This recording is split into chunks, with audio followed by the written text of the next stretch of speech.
윤영균 지휘자님의 귀한 찬양 감사합니다. 이 찬양을 들으니까 막 힘이 나는 것 같습니다. 오늘은 좌우에 있는 분들에게 이렇게 한번 인사해 보겠습니다. 예배드림이 큰 기쁨이 됩니다. 우리 함께 인사하겠습니다. 우리 다시 한번 인사하겠습니다. 하나님께서 우리와 함께 하십니다. 우리와 함께 하십니다. 아멘. 이번 주 암송 구절 우리 같이 암송하고 하나님의 말씀을 함께 나누도록 하겠습니다. 히브리서 12장 2절 말씀 함께 암송해 보겠습니다. 시작. 믿음의 주요 또 온전하게 하시는 이인 예수를 바라보자. 그는 그 앞에 있는 기쁨을 위하여 십자가를 참으사 부끄러움을 개의치 아니하시더니 하나님 보좌 우편에 앉으셨느니라. 히브리서 12장 2절 말씀. 아멘.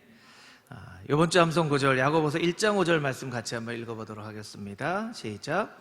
너희 중에 누구든지 지혜가 부족하거든 모든 사람에게 후히 주시고 꾸짖지 아니하시는 하나님께 구하라.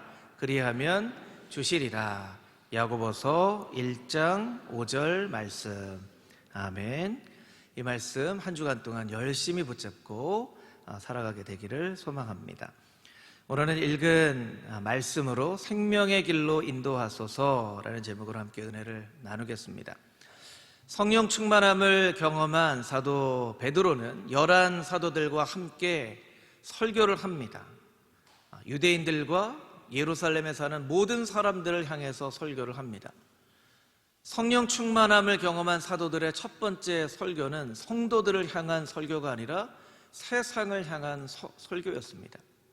오늘날 설교가 교회 안에만 머물러 있는 것이 아니라 성도들의 삶을 통하여 세상을 향한 설교가 선포되어져야만 할 것을 이 사도행전 말씀은 우리에게 당부하고 있는 것입니다. 성령 충만한 설교는 어떤 설교입니까? 인간의 생각과 뜻을 전하는 설교가 아니라 하나님의 생각과 뜻을 전하는 설교입니다. 성령 충만한 설교는 어떤 설교입니까? 권유하는 설교가 아니라 선포하는 설교입니다. 이렇게 좀 사시는 게 좋겠습니다 라고 하는 것이 아니라 이렇게 사십시오 라고 선포하는 것입니다. 회개하는 것이 좀 어떻겠습니까? 라고 권유한 것이 아니라 회개하십시오 라고 선포하는 것입니다. 예수님을 믿으면 뭔가 좀 좋은 일이 생기지 않겠습니까? 가능성을 이야기하는 것이 아니라 반드시 예수님을 믿어야 합니다 라고 선포하는 것입니다. 그것이 바로 성령 충만한 설교, 세상을 향하여 교회가 마땅히 선포해야만 할 설교라는 것이죠. 금호중앙교회 성도님들의 삶을 통하여 이런 세상을 향한 선포하는 설교가 끊임없이 세상을 향하여 선포되어질 수 있게 되기를 주님의 이름으로 축복합니다. 아멘.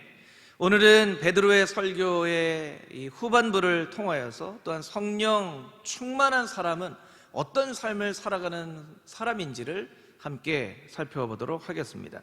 우리가 읽은 말씀 22절에서 24절까지 있는 말씀을 다시 한번 한 목소리로 읽도록 하겠습니다. 함께 읽겠습니다. 이스라엘 사람들아 이 말을 들으라. 너희도 아는 바와 같이 하나님께서 나사렛 예수로 큰 권능과 기사와 표적을 너희 가운데서 베푸사 너희 앞에서 그를 증언하셨느니라. 그가 하나님께서 정하신 뜻과 미리 하신 대로 내준 바 되었거늘 너희가 법 없는 자들의 손을 빌려 못 박아 죽였으나 하나님께서 그를 사망의 고통에서 풀어 살리셨으니 이는 그가 사망에 매어 있을 수 없음이라. 아멘. 성령 충만한 사람은 예수 그리스도를 나타내는 사람입니다. 저를 따라서 같이 한번 해볼까요? 성령 충만한 사람은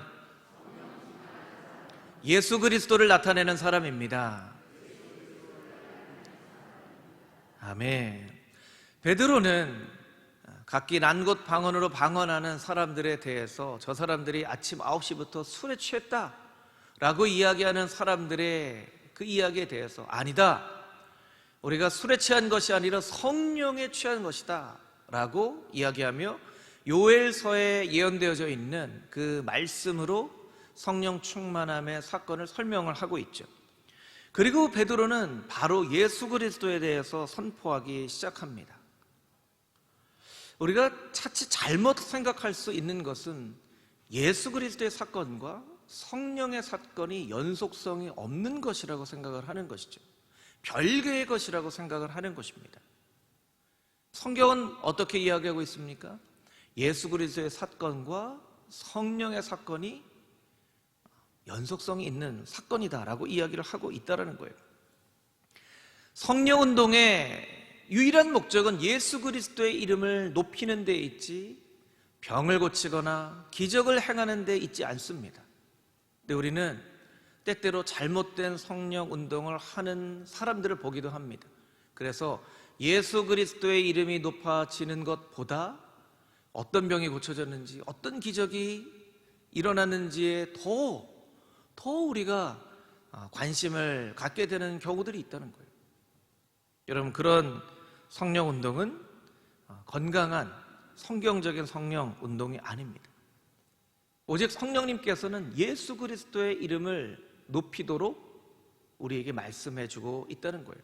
이 베드로가 성령 충만한 다음에 우리는 술에 취한 것이 아니다라고 요엘서의 말씀을 인용하면서 바로 예수 그리스도에 대해서 증언하는 것이 바로 그 근거가 되어지는 것이죠. 베드로는 예수님에 대해서 어떻게 이야기를 하고 있습니까? 23절 말씀에 보니까 예수 그리스도께서 십자가에 죽으신 것은 하나님께서 정하신 뜻과 미리 아시는 대로 내준 바 되었다라고 베드로는 이야기를 하고 있습니다. 이것이 의미하는 것이 무엇입니까? 어떤 사람들은 예수 그리스도가 자기의 판단대로 의지대로 십자가에 자기의 목숨을 내주었다라고 이야기한다는 거예요. 또 어떤 사람들은 유대 사람들이 예수 그리스도를 십자가에 못 박았다라고 이야기를 하는 것이죠. 여러분, 이 이야기는 틀린 얘기는 아닙니다. 그러나 이 모든 일들이 하나님의 정하신 뜻 가운데서 이루어졌다는 것을 우리는 분명히 깨달아 알아야만 합니다. 하나님의 섭리 가운데 있었다는 것이죠.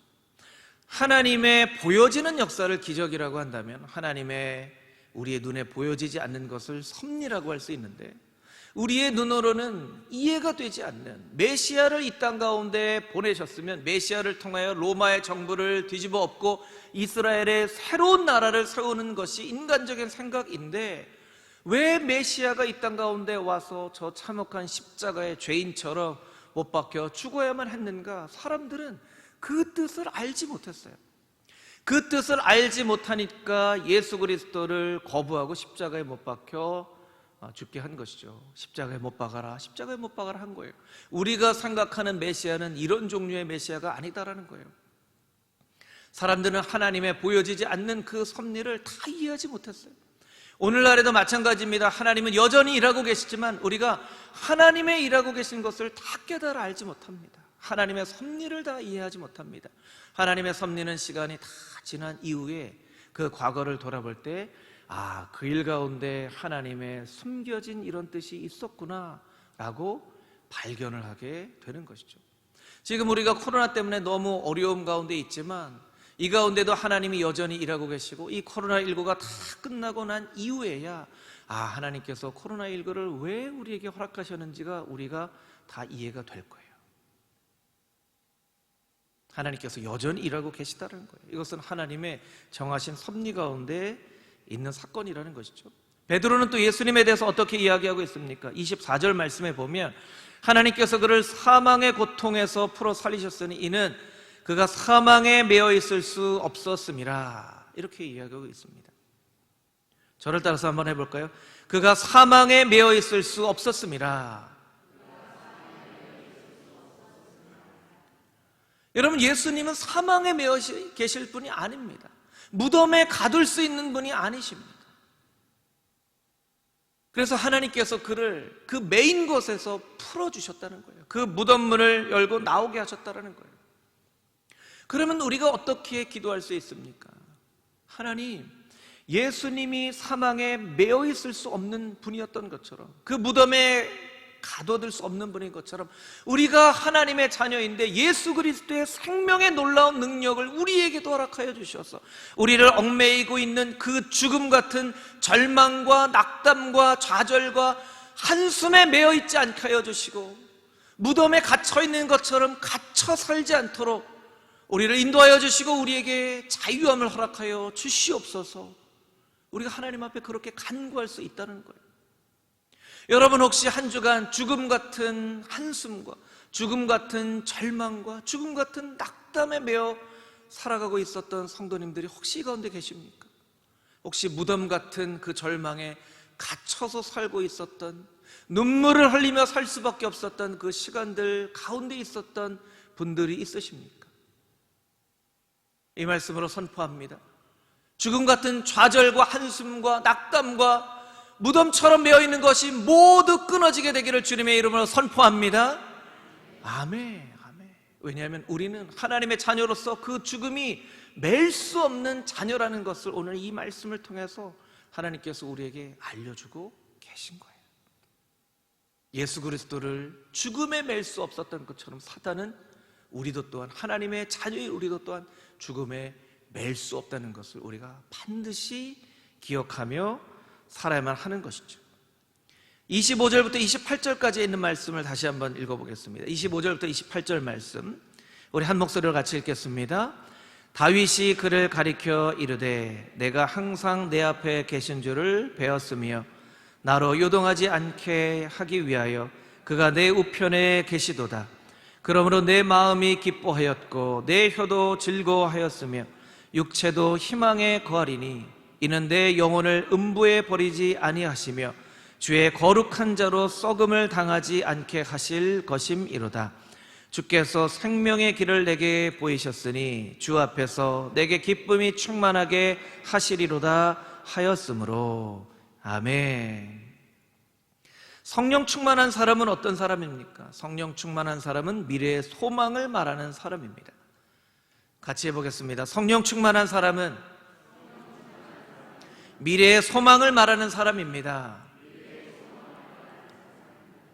아멘. 베드로는 소망을 이야기하며 다윗의 시편 16편 말씀을 인용합니다. 이 시편 16편 말씀의 핵심 구절은 오늘 읽은 본문 말씀의 28절에 기록된 말씀이죠.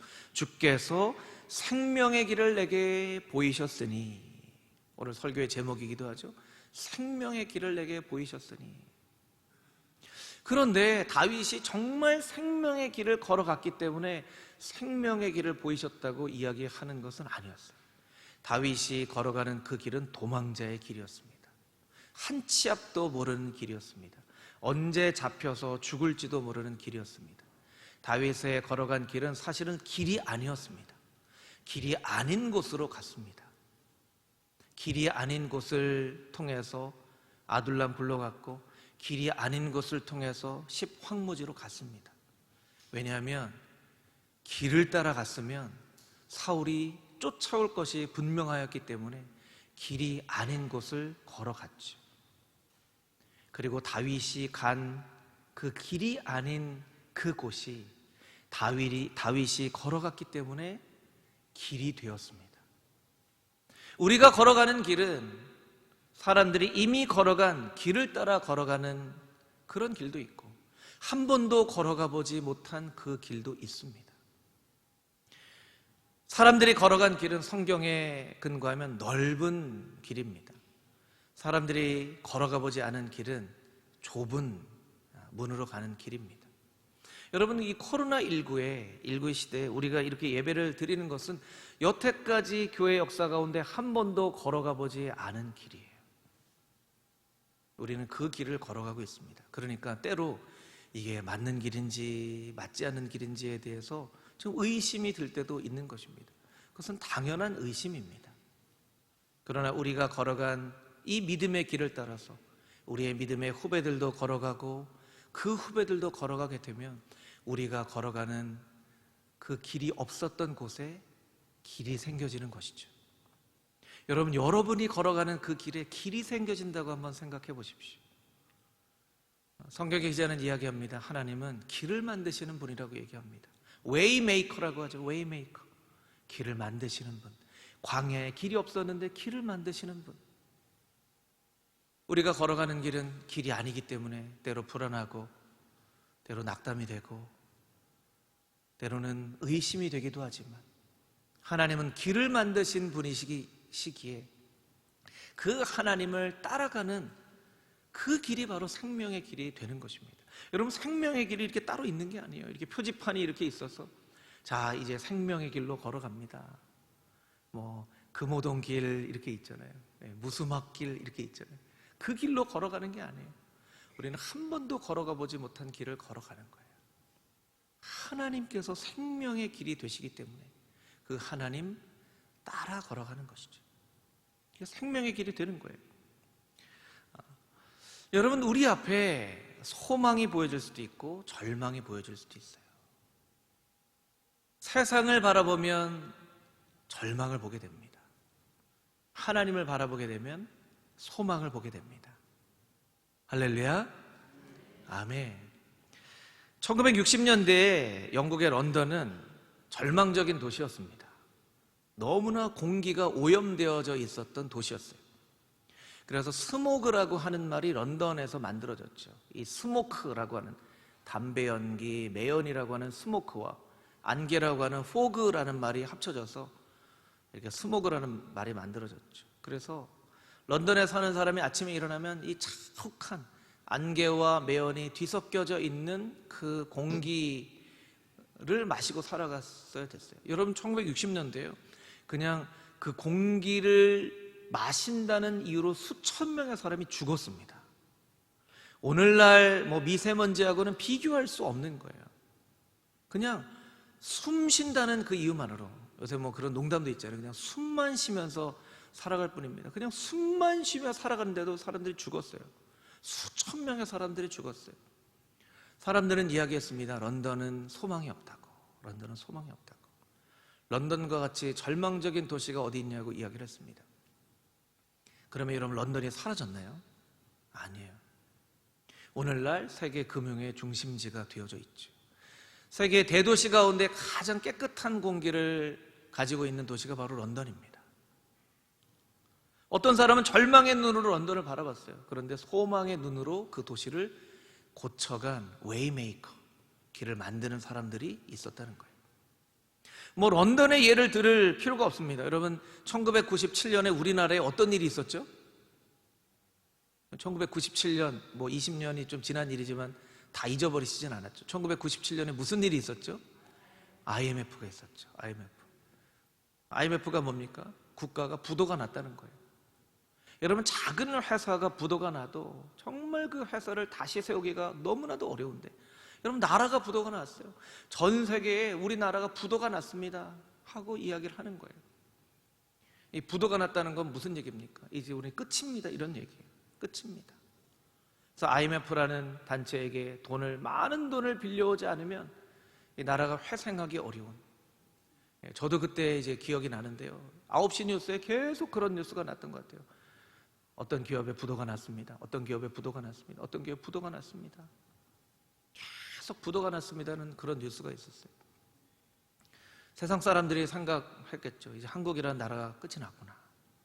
그런데요, 한국이라는 나라가 끝이 났나요? 대한민국이 끝이 났나요? 아니에요. 세계 역사상 최단기간에 2001년에 그 빚을 다 갚아버렸어요. 4년이라는 최단기간에 그 IMF의 금융구제로부터 벗어나는, 자유롭게 되는 그런 놀라운 역사를 이루었습니다. 그때 금 모으기 하고 그랬잖아요. 금 모으기, 여러분 기억나시나요? 장롱 안에 있었던, 결혼할 때 가지고 있었던 폐물, 그 나라를 위해서. 참, 우리나라 민족은 그런 저력이 있어요. 저력이 있어요. 4년 만에. 그래서 세상 사람들이 참, 이건 어떻게 보면 조금 씁쓸한 별명이기도 하는데, 한국 국민에게 이런 별명을 붙여줘요. 한국 국민의 특징이 뭐냐면 위기를 극복하는 게 한국 국민의 특징이다. 한국 사람은 어떤 사람이냐? 위기 극복의 특기를 가진 국민이다. 6.25 전쟁, IMF, 또 서해안의 유조선이 막 좌초돼가지고 서해안이 정말 폐허가 됐을 때 어떻게 했습니까? 국민들이 가서 그 돌멩이를 하나하나씩 다 닦았어요. 여러분, 우리가 그런 사람입니다. 저만 막 이렇게 좋은 것 같아요. 여러분, 우리가 그런 사람이에요. 우리가 우리 스스로를 잘 몰라서 그렇지, 우리는 그 서해안에 가서 돌멩이 하나를 다 닦을 그런 저력을 가진 사람이에요. 여러분, 코로나19도 우리가 능히 이겨낼 줄 믿습니다. 아멘, 아멘. 우리 코로나19 때문에 어렵지만 과거의 역사를 기억해 보면 과거에 우리가 겪었던 어려움과는 비교할 수 없는 거예요. 능히 이겨낼 수 있는 어려움입니다. 곧 이겨낼 겁니다. 곧 끝날 겁니다. 곧 아이들을 마음껏 교육하고 마음껏 찬양하고 예배하는 날이 곧 오게 될 것입니다. 할렐루야, 아멘. 소망을 가진, 소망을 말하는 사람이라는 거예요. 여러분, 이 본문의 말씀을 보면 소망을 가진 사람의 삶 가운데 나타나는 특징이 기록이 되어져 있는데요, 26절 말씀이에요. 우리 26절 제가 한번 읽어보겠습니다.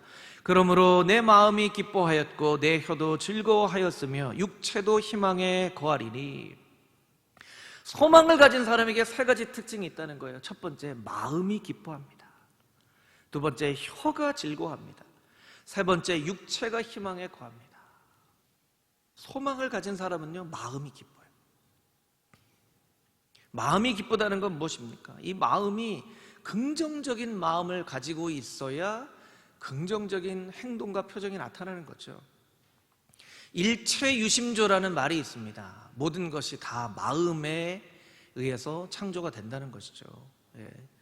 역사 가운데 보면 신라의 고승이었죠. 원효 대사가 조금 더 배움을 갖기 위해서 저기 당나라에 가면 정말 가르침을 받을 수 있다고 해서 먼 길로 당나라로 공부를 하러 갑니다. 그런데 그 공부를 하러 가는 먼 길 가운데 어떤 한 곳에 이 동굴에 머물러서 하룻밤 자게 되는데 잠결에 너무 목이 말라서 이렇게 더듬거려 보니까 웬일인지 그 동굴의 바가지에 이렇게 물이 담겨져 있는 거예요. 칠흑 같은 어두움에 그 바가지에 있는 물을 마시고 잡니다. 근데 아침에 깨어보니까 그게 바가지가 아니라 뭐였죠? 해골이었어요. 해골에 담겨진 빗물이었어요. 그 해골을 보자마자 모든 걸 다 토해냅니다. 그리고는 생각했던 거죠.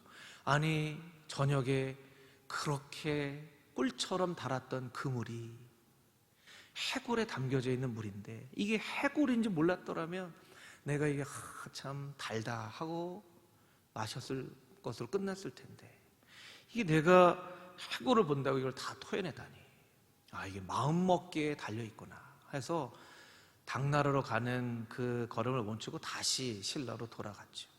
모든 것이 마음먹기에 달려있다는 것입니다. 그럼 모든 것이 마음먹기에 달려있습니다. 코로나도, 우리의 삶 가운데 있는 어려움도, 우리가 넘어가지 못할 것이라고 생각하는 그 한계도 다 마음먹기에 달려있다는 거예요. 근데 소망을 가진 사람은 그 마음이 하나님 앞에 기뻐한다는 거예요. 여러분, 소망은 마음을 움직인다는 것을 여러분 잊지 마십시오. 여러분, 마음이 막 왔다 갔다 하거나 마음이 흔들려져 버리거나 하는 분들은 하나님 앞에 기도하십시오. 하나님, 소망을 주셔서 내 마음을 움직이게 하여 주시옵소서. 그렇게 기도할 필요가 있다는 거예요. 소망을 가진 사람의 두 번째 특징, 그 혀가 즐거워한다는 거예요. 혀가 즐거워한다는 것은 입술, 말이 즐거워한다는 것이죠. 여러분, 어떤 사람의 입술에는 불평과 저주로 가득 차 있는 입술이 있습니다. 그래서 입만 열면 불평하고 입만 열면 비판하고 때로는 막 분에 못 이겨서 막 욕을 하기도 하고 그런 사람들이 있죠. 그런 사람의 입술에는 하나님의 영광이 없습니다. 여러분, 지난 한 주간의 여러분의 말을 이렇게 한번 생각해 봤으면 좋겠어요. 여러분의 말이 감사가 넘치는 말이었는지, 불만이 넘치는 말이었는지, 기쁨으로 얘기를 했는지, 아니면 한숨 쉬기 바빴는지 여러분 한번 생각해 봤으면 좋겠어요. 여러분, 말은 일종의 습관입니다. 그리고 마음 가운데 가득한 게 말로 나오는 것이죠. 여러분의 입술에서 불만과 비난과 저주와 욕과 그런 부정적인 말이, 그런 말의 습관과 행동들이 끊어지게 되기를 주님의 이름으로 축복합니다. 소망과 감사와 축복과 하나님을 향한 기도가 넘쳐나는 그런 입술이 되기를 축복합니다. 아멘. 소망을 가진 사람의 입술은 다르다는 거예요. 세 번째, 그 육체가 희망에 거한다는 거예요. 이 본문의 말씀에 음부에 버리지 아니하시며, 이 음부는 스올, 지옥을 뜻하는 거거든요. 그래서 어떤 신학자들은 다윗이 아마도 부활에 대한 소망을 이미 갖고 있었던 것이 아니었을까라고 조심스럽게 이렇게 이야기를 하기도 합니다. 그런데 정말 그 구약시대에 살았던 다윗이 그 부활의 신앙을 가지고 있었는지 없었는지 우리가 정확하게 알 방법은 없지만, 다윗은 마음이 기뻤고 그 입술로 소망을 선포했기 때문에 그 육신이 늘 희망적인 표정과 행동으로 살게 되었다는 거예요. 그런데 여러분, 다윗의 인생을 살펴보면서 우리가 깨달아 알아야 될 것 한 가지가 있습니다. 한 사람이 소망을 갖는 일이 얼마나 중요한가를 우리가 깨달아 알아야만 합니다. 여러분, 다윗은 소망의 사람이었어요. 절망의 상황 가운데서도 소망을 가지고 살았죠. 그 소망의 사람 다윗 때문에 예루살렘 성에 많은 나라들이 침략을 하려고 왔지만, 그 다윗 때문에 하나님께서 그 예루살렘을 보호해 주셨다라는 구절들이 성경에 등장을 합니다. 열왕기하 8장 19절 말씀, 우리 같이 한번 자막을 통해서 한 목소리로 읽어보겠습니다. 시작.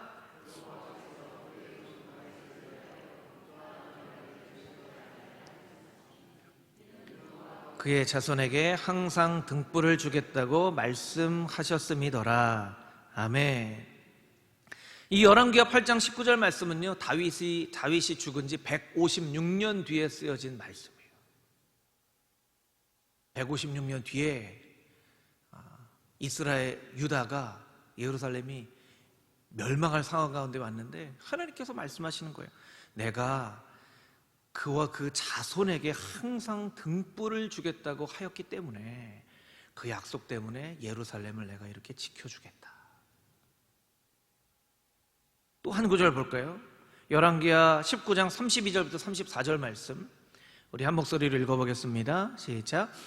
그러므로 여호와께서 아수르 왕을 가리켜 이르시기를, 그가 이 성에 이르지 못하며 이리로 화살을 쏘지 못하며 방패를 성을 향하여 세우지 못하며 치려고 토성을 쌓지도 못하고 오던 길로 돌아가고 이 성에 이르지 못하리라 하셨으니, 이는 여호와의 말씀이시라. 내가 나와 나의 종 다윗을 위하여 이 성을 보호하여 구원하리라 하셨나이다 하였더라. 아멘. 이 말씀은 그 이후에 313년이 지난 이후에 아수르의 왕 사네립의 군대가 18만 5천 명이나 와서 예루살렘 성을 무너뜨리려고 포위를 하고 할 때, 사람들의 눈에 보면 이스라엘은 이제 곧 멸망을 당할 위기 가운데 있는 거죠. 18만 5천 명이나 되는 강대국 아수르의 그 군사들을 어떻게 작은 성 예루살렘이 이길 수 있었겠습니까? 그런데 하나님께서 뭐라고 말씀하시냐면, 내가 나의 종 다윗을 위하여 이 성을 보호하여 구원하리라 라고 말씀하셨기 때문에, 하나님께서 18만 5천 명이나 되는 군사를, 천사를 보내셔서 다 물리치세요. 우리 그 19장 34절을 자막으로 한번 더 보여주시면, 여러분, 여기에 우리의 적용점이 있어요. 여기 어떻게 쓰여져 있습니까?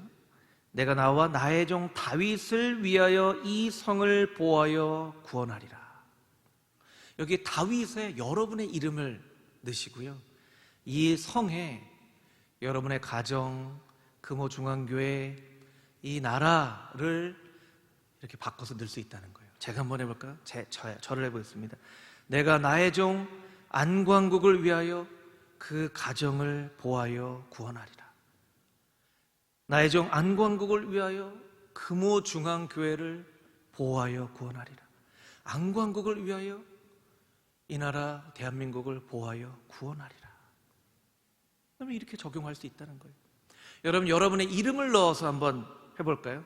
또 안광국 이렇게 하지 마시고, 여러분의 이름을 넣어서 나의 종 누구누구를 위하여, 가정이라고 해도 되고요, 금호중앙교회라고 해도 되고요, 나라라고 해도 됩니다. 우리 같이 한번 해보겠습니다. 시작.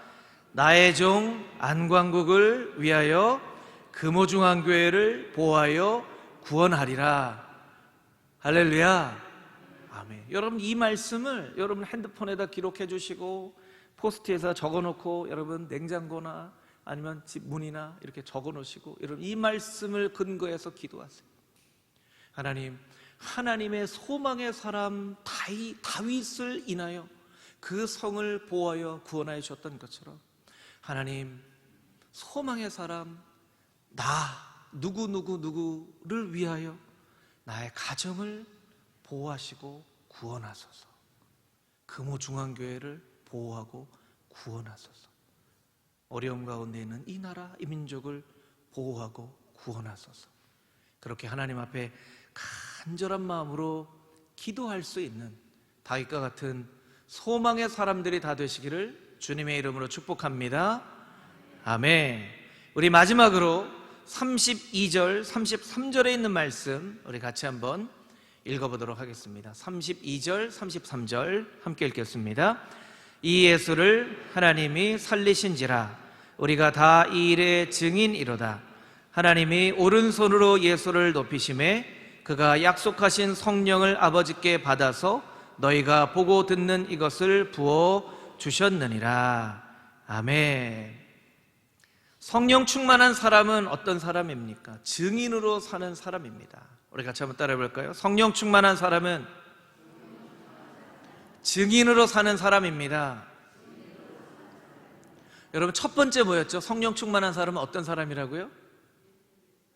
예수 그리스도를 나타내는 사람입니다. 두 번째, 성령 충만한 사람은 어떤 사람이라고요? 소망으로 살아가는 사람입니다. 세 번째, 증인으로 살아가는 사람이에요. 여러분들에게도 아마 그런 경험들이 있으실 텐데 구원의 감격, 구원의 확신을 받은 그때에는요 너무나 그 구원의 확신에 대한 감격 때문에 자다가도 일어나서 이게 꿈인가 생신가 할 때가 있어요. 제가 예수님 인격적으로 만났을 때 그랬던 것 같아요. 이게 꿈인가 생신가. 그렇게 예수님이 안 믿어졌는데 예수님이 믿어진 거예요.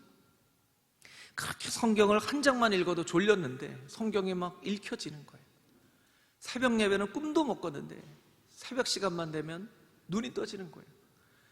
기도하라 그러면 기도가 안 돼서 그냥 입을 꼭 다물고 언제 이 자리를 떠날 수 있을까 이렇게만 생각하고 있었는데 막 기도가 막 흘러나오는 거예요. 야, 이게 옛날의 내 모습이 아니네. 이게 꿈인가 생신가. 막 그런 경험들이 있으실 거예요. 결혼하고 나서도 그런 경험을 했죠. 결혼하고 나서 신혼 초에는 밤에 자다가 일어나서 화장실 갔다 오고 나면 웬 여자가 누워있는 거예요. 네. 이 여자가 내가 아내구나. 이게 꿈인가 생신가 하고 이렇게 얼굴을 물끄러미 본 때가 있죠. 네. 아이를 낳고도 마찬가지입니다. 저는 지금도 막내 예담이를 볼 때 참 꿈인가 생신가 해요. 어제도 이렇게 저는 이제 잘 때마다 머리를 이렇게 쓰다듬으면서 볼에 뽀뽀를 합니다. 한 번 뽀뽀하지 않고요 10번 연속 뽀뽀 이런 거 하죠. 그냥 10번 연속 뽀뽀. 이렇게 조금 했던 이 예담이가 이렇게 커서 야, 이놈이 정말 내 아들인 게 맞나.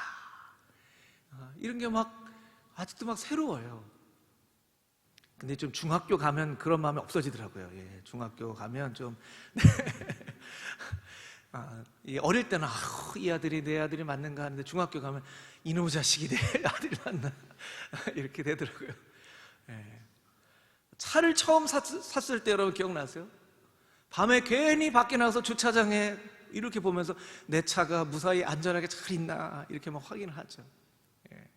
여러분, 이게 증인의 삶이에요. 증인의 삶이에요. 여러분, 증인은요 그냥 이걸 막 기록해서 어떤 이야기를 할까 하는 게 아니고요. 증언은 흘러나오는 거예요.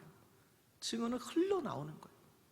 예수님 어떤 분입니까? 라고 누군가가 우리에게 물어보면 그 예수님 어떤 분이었죠? 제가 이렇게 좀 정리해서 알려드리면 안 될까요? 이게 아니에요. 예수님이요? 예수님 이런 분이에요, 이런 분이에요. 이게 막 아는 거, 모르는 거, 막 들은 거 막 합해서 막 예수님 막 얘기하는 거예요. 예수님에 대해서 얘기하려면 밤새도 끝나지가 않습니다. 그게 바로 증언인 거예요. 여러분, 추석 명절이 얼마 전에 했는데, 추석 명절 때 오랜만에 가족들, 친척들 만나면 어떻습니까? 옛날 얘기하잖아요. 옛날 얘기하면 시간이 금방 지나가요. 옛날에 그런 일도 있었고 이런 일도 있었고 막 얘기를 하죠. 오랜만에 정말 반가운 친구를 만나면 옛날 얘기를 하느라고 시간이 1시간, 2시간, 3시간, 4시간 금방 지나갑니다. 금방 지나가요. 그리고 한 4시간쯤 얘기하고서도 가면서 전화로 또 얘기하자 그러고 또 가잖아요. 예. 뭐가 그렇게 할 말이 많은 걸까요? 그 할 말이 많은 거예요. 여러분, 증언은 이런 거예요. 누군가 예수님이 어떤 분이냐고 우리에게 물어본다면 밤을 새서도 할 말이 많이 우리에게 흘러나오는 것이 증인의 삶이고 증언이에요. 여러분은 예수님의 증인이십니까? 여러분, 예수님의 증인이세요? 좀 자신이 없으세요? 여러분 예수님의 증인이세요? 아멘. 그렇다면 누군가 여러분에게 예수님이 어떤 분인지 물어본다면 여러분의 입술에서 예수님 이런 분입니다라고 예수님의 선하심과 예수님의 행하신 일, 나에게 어떤 은혜를 베풀어 주셨는지, 내 삶 가운데 큰 어려움이 있었는데 그 어려움을 어떻게 이기게 하셨는지 그냥 술술술술 흘러나와야 돼요. 밤이 맞도록 예수님에 대해서 증언해도 모자란 것이 바로 증인의 증언이에요. 여러분, 사도 바울이 왜 밤이 늦게까지 설교를 해서 유두고가 떨어져 죽게 만들었습니까? 사도 바울이 끊으려도 끊기가 어려운 거예요. 예수님에 대해서 말할 것이 너무나 많아서 얘기를 하고 또 얘기를 하고 또 얘기를 하다가도 예수님에 대해서 얘기할 것이 또 생각나는 거예요. 그것이 바로 증인이에요. 나는 증인이라고 고백하였는데 나에게 있어서 그런 증언이 흘러나오는가? 나는 어떤 증인인가? 나에게 한번 심각하게 질문을 해봐야 된다는 거예요. 오늘날 많은 사람들이 예수 그리스도에 대해서 귀를 막고 살아갑니다. 그러나 많은 사람들이 예수 그리스도에 대해서 귀를 막아도 우리는 그들에게 더 큰 소리로 예수 그리스도에 대해서 들려줘야 돼요. 많은 사람들이 예수 그리스도에 대해서 무감각합니다. 그리고 죄악을 향해 나아갑니다. 그렇다 할지라도 우리는 그들을 붙잡고 예수님에 대해서 알려줘야 돼요. 죄악을 향해 나아가는 사람을 붙잡고 죄악으로 나가면 안 된다고, 예수님을 믿으라고 이야기를 해줘야만 합니다. 이 세상에 복잡한 많은 뉴스가 있더라도 우리는 가장 좋은 뉴스, 굿뉴스, 가스펠, 복음을 그들에게 들려줘야만 한다는 거예요. 왜냐하면 우리가 증인이기 때문에. 예수님은 오직 그 증인의 증언을 통해서만 많은 사람들에게 선포되어질 수 있기 때문에 그래요. 오늘날 왜 한국교회가 이렇게 영향력이 사라지고, 왜 한국교회의 교세가 없어지고 점점 줄어들고, 왜 자녀들 가운데 예수님을 믿는 사람들이 적어집니까? 우리가 증인으로서 마땅히 해야 될 증언을 하지 못했기 때문입니다. 자녀들에게 예수님의 얘기를 들려주십시오. 엄마, 예수님 얘기 좀 그만하세요. 그래, 나도 예수님 얘기 그만하고 싶은데 내가 할 얘기가 예수님 얘기밖에 없다. 아버지, 예수님 얘기 좀 그만하세요. 이제 좀 더 듣기 싫어요. 그래, 나도 좀 그만하고 싶지만 내가 예수님 얘기를 하지 않으면 내가 견딜 수가 없다. 그렇게 자녀들에게 예수님 얘기를 들려줘야만 되는 거예요. 그게 바로 증인의 삶이기 때문에 그래요. 여러분, 나는 증인인가? 나는 어떤 증인인가? 우리 스스로에게 한번 질문해 봐야만 한다는 거예요. 성령 충만한 사람은 증인으로 산다고 했는데, 나에게 만약 그런 증언이 흘러나오지 못한다면 우리가 기도해야죠. 하나님, 나로 하여금 성령 충만하게 하여 주시옵소서. 성령 충만하게 하여 주시옵소서. 예수님에 대한 증언이 내 마음 가운데, 내 삶 가운데 흘러나오는 놀라운 역사가 나타나게 하여 주시옵소서. 그런 증인으로 살게 하여 주시옵소서. 우리가 간절한 마음으로 간구하며 나갈 때 하나님께서 구하는 자에게 성령을 주시겠다고 약속하셨던 것처럼 우리에게 성령을 부어주시사 우리의 입에서 예수 그리스도에 대한 증언이 흘러나오는 참 증인된 삶을 살아가게 하실 줄 믿습니다. 금호중앙교회 모든 성도들이 예수님에 대한 증언으로 매일매일 살아가는 성령 충만한 성도님들이 다 되시기를 주님의 이름으로 축복합니다. 아멘.